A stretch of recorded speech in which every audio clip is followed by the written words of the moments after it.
విజయవాడలో ఉండే వాళ్ళకైతే మాత్రం ఈ థియేటర్ తెలుసనమాట. ఒకప్పుడు పాత థియేటర్గా ఉండేది, ఇప్పుడైతే రీమోడలింగ్ చేశారు. ఈ థియేటర్ ఏంటో చెప్పుకొని చూద్దాం. Hello guys, welcome to the review of the movie Retro acted by the one Suriya గారు, అలాగే పూజా హెగ్డే గారు, ఇంకా చాలామంది ఉన్నారనుకోండి. అదంతా పక్కన పెట్టేస్తే ఓవరాల్గా మూవీ ఎలా ఉంది అంటే మాత్రం, ఈ మూవీ నచ్చాలి అంటే వాళ్ళకు యుద్ధం చేయాలి. అదేంటి భయ్య అంటే మరి అలాగే ఉంది మూవీ. మన సూర్య గారి యాక్టింగ్ అదంతా పక్కన పెడితే మాత్రం అసలు ఎందుకు అంత ల్యాగ్ చేస్తూ అంత సాగదీస్తూ సినిమాని తీసుకెళ్తున్నారా బాబు అనేలా తీసుకెళ్తారు.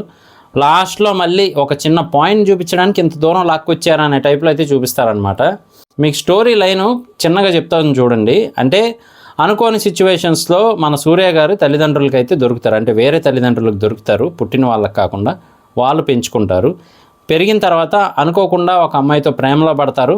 ఆ అమ్మాయిని మళ్ళీ పెద్ద అయిన తర్వాత అయితే కలుస్తారనమాట. కలిసిన తర్వాత ఇలా ఉంటాడు సూర్య అని చెప్పి ఆ అమ్మాయికి బాగా నచ్చకపోవడంతో దూరం పెట్టిద్ది. అంటే ఎప్పుడు గొడవలు, గ్యాంగ్స్ ఇవన్నీ కాకుండా దూరంగా ఉండాలి అని చెప్పి అయితే ఆ అమ్మాయి వెళ్ళిపోద్ది అనమాట. సో ఆ అమ్మాయి దగ్గరికి వెళ్ళడానికి ఏదో రకంగా మొత్తానికి ఆ అమ్మాయి ఉన్న ఐలాండ్కి వెళ్ళి అయితే కలుస్తాడనమాట. అక్కడ మెయిన్ ట్విస్ట్ అయితే ఉంటుంది స్టోరీ పరంగా. సో అది చూపించడానికి కోసం మనల్ని ఫస్ట్ హాఫ్, సెకండ్ హాఫ్ అంతా కూడా బాగా మనల్ని వాష్ చేసి లాస్ట్లో అయితే తీసుకొచ్చి లింక్ చేస్తారనమాట. ఇలా అయితే ఉంటుంది.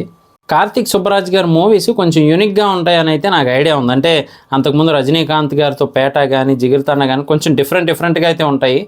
కానీ ఈ మూవీ మాత్రం నాకైతే అసలు సాటిస్ఫాక్షనే ఇవ్వలేదు. అలా అనిపించింది మూవీ. కానీ సూర్య గారి యాక్టింగ్ అయితే చాలా బాగుంది ఈ మూవీలో. ఆ రెట్రో స్టైల్ కానీ, అలాగే బ్యాక్గ్రౌండ్ మ్యూజిక్ కూడా చాలా బాగుంటుంది. అలాగే పూజ గారు, సూర్య గారు కలిసి డ్యాన్స్ చేసే సాంగ్ చూసే ఉంటారు కదా మీరు, పెళ్లి సాంగ్ టైప్లో ఉంటుంది. సో ఆ సాంగ్ అయితే బాగుంది థియేటర్లో కూడా. మెయిన్లీ స్టంట్స్ అయితే బాగుంటాయి. మనకి స్టార్టింగ్లో సూర్య గారు నేమ్ పడేటప్పుడు కానీ, లేదా ట్రైన్లో ఒక ఫైట్ ఉంటుంది స్టార్టింగ్లో, అక్కడైతే చాలా యూనిక్గా అయితే అనిపిస్తుంది అనమాట. ఒక పిల్లోడు ఫైట్ చేస్తూ ఉంటే ఆ ఫైటింగ్ స్టిల్స్ అన్నీ కూడా సూర్య గారి ఫేస్లో కనబడుతూ ఉంటుంది, అంటే కన్వర్ట్ అవుతూ ఉంటుంది. సో ఓవరాల్గా అయితే మాత్రం మూవీ నాకు అంతగా నచ్చలేదు. సో పర్లేదు, అంటే కొంతమంది ఈ టైప్ మూవీస్ ఇష్టపడే వాళ్ళు ఉంటారు చూసారా, వాళ్ళకైతే నచ్చుతాయి. కానీ నాకైతే మాత్రం అంతగా అనిపించలేదన్నమాట మూవీ. లాస్ట్లో మాత్రం కొంచెం సెంటిమెంట్ అయితే వర్కౌట్ చేశారు.